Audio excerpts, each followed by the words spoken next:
அதாவது பார்த்திங்கன்னா, எனக்கு பல நாளாக ஒரு சந்தேகங்கள் ஓடிக்கிட்டு இருக்குது. மக்களிடையே அதை பகிர்ந்துக்கலான்னு ரொம்ப நாளாக ஒரு ஆசை. இன்னைக்கு பார்த்திங்கன்னா, ஸ்கூல் 2 இருக்குது. தனியார், கவர்மெண்ட்டு. ஹாஸ்பிட்டல் தனியார், கவர்மெண்ட்டு. தொழிலாளர் அரசு துறை ஊழியர், தனியார் ஊழியர் அப்படின்ட்டு 2 பாகமாக பிரிச்சுக்கிட்டு இருக்குது. பார்த்திங்கன்னா, காவல் நிலையம் அப்படிங்கிறது போலீஸ்காரங்க ஒன்று தான் இருக்குது.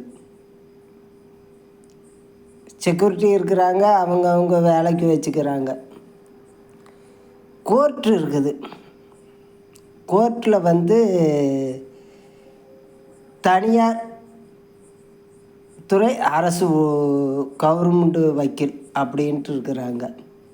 இது ஏன் கோர்ட்டு ஒன்றா செயல்படுது, தனியாரும் கவர்மெண்ட்டும்? எனக்கு ஒன்றுமே புரியலைங்க. மக்கள் அனைவர்கிட்ட இது பகிர்ந்துக்கிறேன். ஏன்னா எனக்கு ஒரு சந்தேகம். நான் இந்த மண்ணில் ஒரு தாயின் வயிற்றில் பிறந்திருக்கிறேன். ஏன்னா உருவாகி வளர்ந்து பல கஷ்டங்களை அனுபவித்து இன்றைக்கி இன்னமும் கஷ்டப்பட்டுக்கிட்டு இருக்கிறோம். ஏன்னா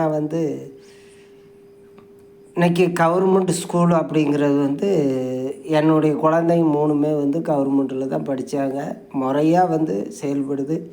ஏதோ ஒரு பிரச்சனை அப்படின்னா முறையாக இது பண்ணுறாங்க.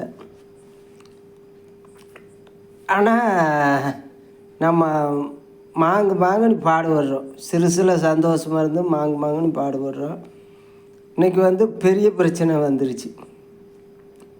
இப்போ நான் பிறக்கிறப்ப ஒரு சாதாரண ஏழை பிறந்தேன். உழைப்பில் கோடீஸ்வரர். அதனால தான் இந்த இதை மக்களிடையே பகிர்ந்துக்கிறேன். ஏன்னா எனக்கு இந்த சந்தேகங்கள் ரொம்ப நாளாக ஓடிக்கிட்டு இருக்குது. நீதிமன்றத்துக்குள்ளே தான் ஏன் 2 தனியார் வக்கீல், அரசு வக்கீல்னு ஏன் இது பண்ணுறாங்க அப்படின்னு புரியல. இன்றைக்கி பார்த்திங்கன்னா ஒவ்வொரு விசாரணை கஷ்டப்பட்ட மக்களுக்கு இது ஆகிறதில்ல. என்னன்னே புரிகிறதில்ல. மனசு வேதனையாக இருக்குது.